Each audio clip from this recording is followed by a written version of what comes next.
Tá a fim de fazer uma fezinha e ganhar até R$100 de bônus utilizando o nosso cupom FBoteco? KTO.com, acessa aqui embaixo o link na descrição. Qual a relação com os jogadores atuais? Tem algum que Não, eu não ficou tenho. melindrado com comentário, alguma coisa? Não, eu não tenho. Eu vou contar um episódio pra vocês. Pô, legal, o programa que eu consigo falar pra vocês as coisas pra falar e dar o exemplo, né? Claro. Eu trabalhando na Rádio Globo, vocês já foram na cabine da Vila Belmiro, de rádio? Já Você já foi? Lá. Então é assim, né? Você tem. Muito, cabe é duas aqui, pessoas duas no pessoas e o mesário fica atrás de vocês. Então você tem que. Você não pode, até pra anotar as coisas durante o jogo, você tem que tomar um cuidado do caramba, porque senão cai na cabeça dos caras. E eu tenho problema na coluna, eu tenho fratura de vértebra, tudo que você possa imaginar de escoliose, tudo que acabar com ose eu tenho na coluna. E me travou o dia. Eu fui lá trabalhar e me travou assim de maneira que eu não conseguia levantar. Aí tinha o Napo, que era o fisioterapeuta, que é meu amigo, que hoje tá trabalhando com o Vinícius Júnior na Espanha. Né? E o cara nota 1 milhão. Acho que tem ajudado bastante o Vinícius nesse sentido de preparação, né? E o cara é meu amigo, assim, irmãozaço, irmão que eu ganhei do futebol. Aí liguei pra ele e falei, Napo, tem Diprospan aí embaixo? Ele falou, por quê? Eu falei, tô travado aqui em cima, não consigo andar. E eu tinha acabado de fazer o jogo do Santos. Aí ele falou, não, desce aqui, desce aqui. Aí eu desci e ainda tinha jogadores lá. E os caras me conhecem, né? Pô, tudo bem e tal. Só que eu não me senti bem. Porque assim, pô, eu tava lá em cima, falei que o cara tem limitação, que o cara não conseguiu fazer isso, que poderia jogar melhor e tal. Me senti mal, que eu falei, pô, eu não pertenço mais a esse mundo. Não é meu isso aqui. Um choque de realidade. É, um choque. E também porque... você quer se sentir isento pra Isento. continuar Exatamente dando a sua isso. opinião. Sim. Exatamente isso. Então eu falei, não posso mais frequentar. E eu não vou nos clubes. Por exemplo, uma das exigências que eu fiz pra ESPN, que agora não tem tanto por causa do horário, que eu gostaria de acompanhar os treinamentos. Então, muitas vezes, quando eu trabalhava de manhã, eu ia nos treinos. Então, eu fazia diretamente o programa dos treinos. Por quê? Nos treinos, você consegue pegar determinadas coisas. Você consegue ver como é que tá, como é que funciona, quem treinou, como não treinou, como tá treinando. Né? Então, você tem um embasamento melhor para depois, lá na frente, participar de um programa, poder criticar, poder falar. Né? Então, eu sempre ia, sempre fui muito bem tratado em todos os clubes. Santos, Palmeiras, o Corinthians, São Paulo, sempre. Você foi muito respeitoso. Sempre.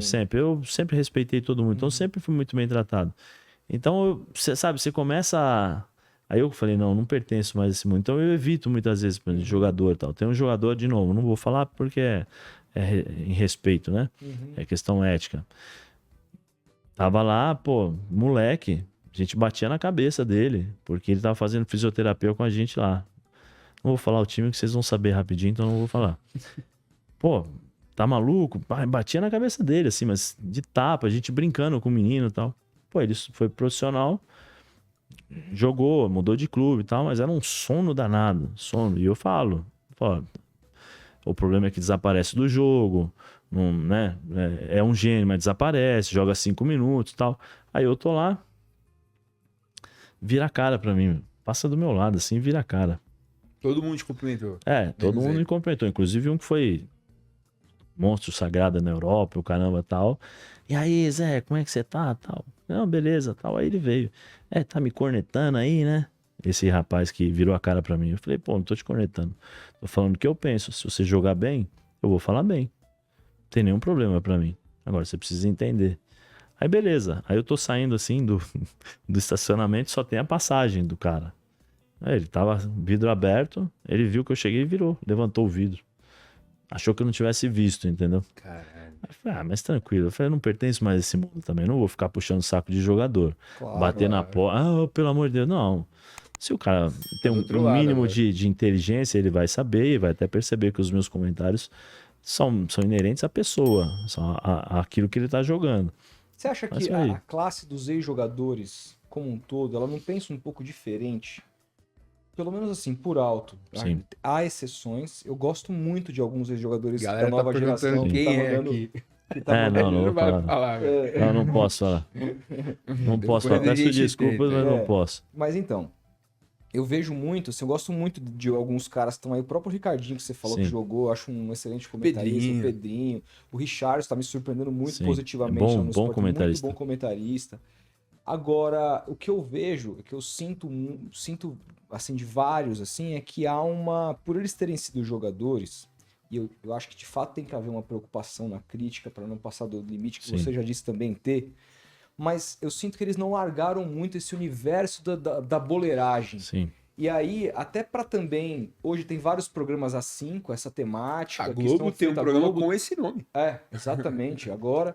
Então eu sinto que, assim, por conta dessa proximidade, que para eles é interessante, até em termos agora profissionais, para levar os caras lá, Sim. etc e tal, a crítica, ela é Mais amena, muito mais amena. Você me conta uma história diferente, que você preferiu se afastar desse mundo para não ser enviesado na Sim. crítica. Você tem essa mesma leitura com relação aos comentaristas e jogadores, e que talvez seja por isso que alguns sejam criticados? Por não criticarem da forma que tem que ser. Eu acho que existe isso. Pano, né? Eu acho que existe um pouco isso, sim. Seria hipócrita da minha parte dizer que não existe, que é tudo normal. Eu acho que existe, mas aí vai da linha do comentarista, muitas vezes da linha da televisão, da linha da rádio, né? Porque existem estudos que determinam, por exemplo, olha, na parte da manhã você apresenta as notícias, na parte do almoço você comenta com certo tom de ironia. Sim. Sabe, existe uma forma de você passar, tem um começo, meio e fim, né, todos os dias. Sim. Às vezes as pessoas não entendem, porque no hora do almoço é muito mais aquela brincadeira, Sim. uma coisa mais descontraída, Mais porque leve. o cara tá trabalhando, tá almoçando, então ele quer dar risada. Desculpa, o cara quer dar risada e tal. No final de tarde é um pouco mais tranquilo, né? Chega à noite o pau quebra. Chega à noite, às vezes o pau quebra. Mas nem sempre é assim, né? Então, mas assim, tem esse tipo de situação. Tem jogo, por exemplo, tem os personagens que são criados porque a TV muitas vezes cria. Aí você vai conversar com um cara fora do ar, é totalmente diferente daquilo que é no ar. Total. Então tem muitas coisas que acontecem que as pessoas não sabem como funciona. E às vezes o jogador passa por necessidade, às vezes ele precisa, às vezes ele gosta. Tem jogador que gosta de estar no meio, de se sentir importante, achar que ainda é jogador. Entendeu? Tem muito isso. Tem aí jogador... O Falcão, aquela frase famosa do Falcão, né? Que ele fala assim, o jogador de futebol morre duas vezes quando para de jogar. Ele morre 2 vezes não é porque ele para de jogar futebol. Porque a bola em si, o cara já não suporta mais. Ele morre por causa do ambiente. É tóxico. Porque o cara tá desde os 4, 5 anos de idade vivendo só aquilo. Então ele tá acostumado muitas vezes. Você vai em conversa de jogador de futebol, pô, é resenha, é samba, é pagode, é isso, é mulher, Menos é sair, futebol. é aquilo, tal. É isso, Tem a questão entendeu? também de ser reconhecido toda hora. O cara para de repente... Isso, ser, isso. Né? Então isso tudo... Mexe. Quando o cara para de jogar... O cara sai na rua, muitas vezes o cara não conhece. Pô, quem é aquele? É jogador, não sei quem é. Então tem jogador que sente isso. Tem pessoa que sente isso. E aí acaba, de certa forma, tentando ficar no meio, permanecer no meio, para justamente não perder isso. Mas é difícil, é difícil. Tem jogadores que tem esse lado, mas assim, dá para entender. Dá para entender determinadas coisas. Como também a gente sabe o porquê. Sim. Entendeu? Que muitas